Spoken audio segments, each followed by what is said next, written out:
The so-called Lark Quartet is one of Joseph Haydn's most frequently performed string quartets and certainly the best known of his Opus 64 set, and it strikes me as a very great masterpiece.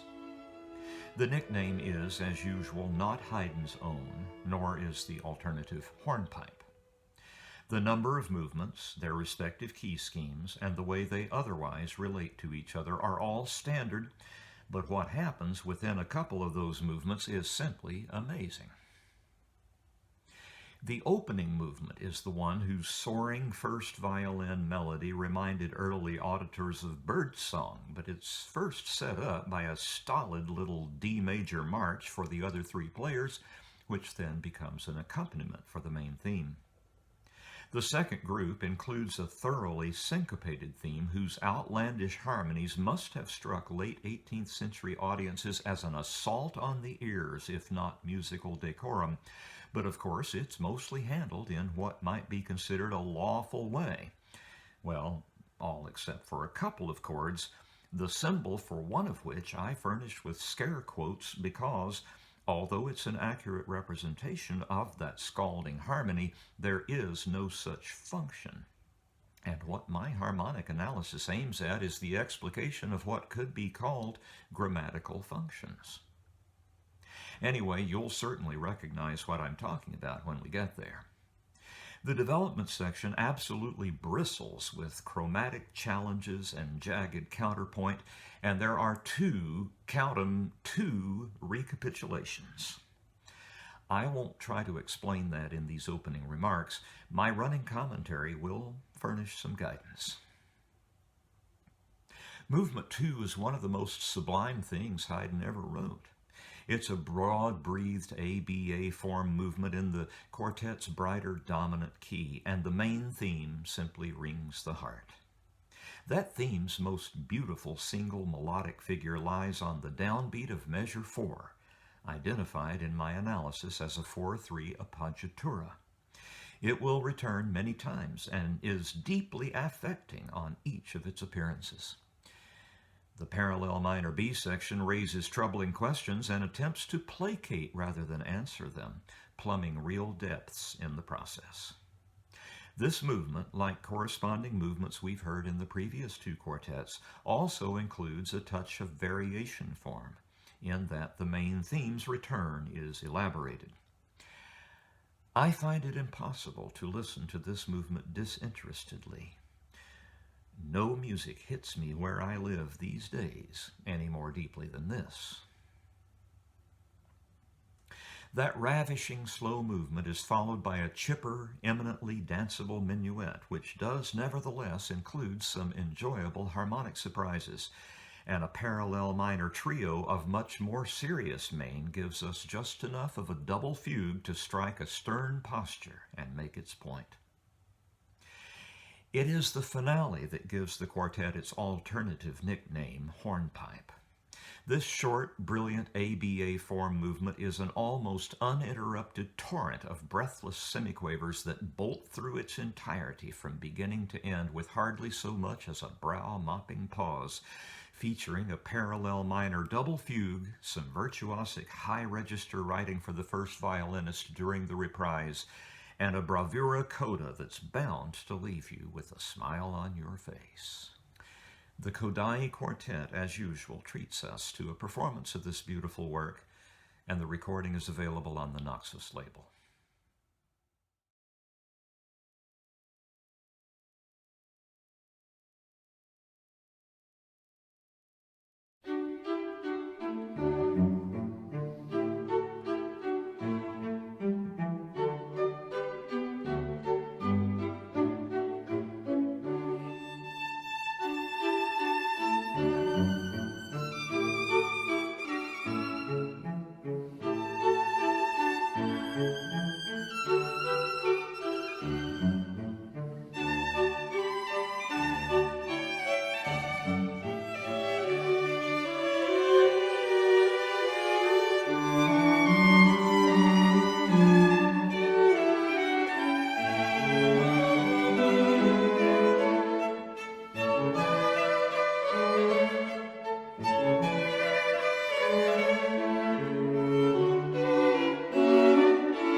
There's Loki way up there on his perch.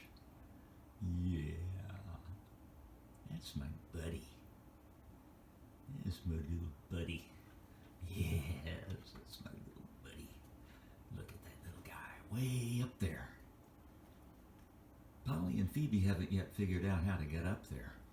Loki gets there by jumping, and he's got two different launching pads that he can use. For instance, this one way down here. Now think about how far up that is. And he also launches himself from behind my big screen where I'm working on my next Haydn project. And of course, Polly's down here now. You may hear her. She hasn't figured out how to get up there where Loki is yet. But I think it's only a matter of time. She'll get it figured out. Boy, I got the three best cats in the world. Don't know what I would do without them, and I have no intention of ever finding out. Happy Valentine's Day, Loki. My little buddy.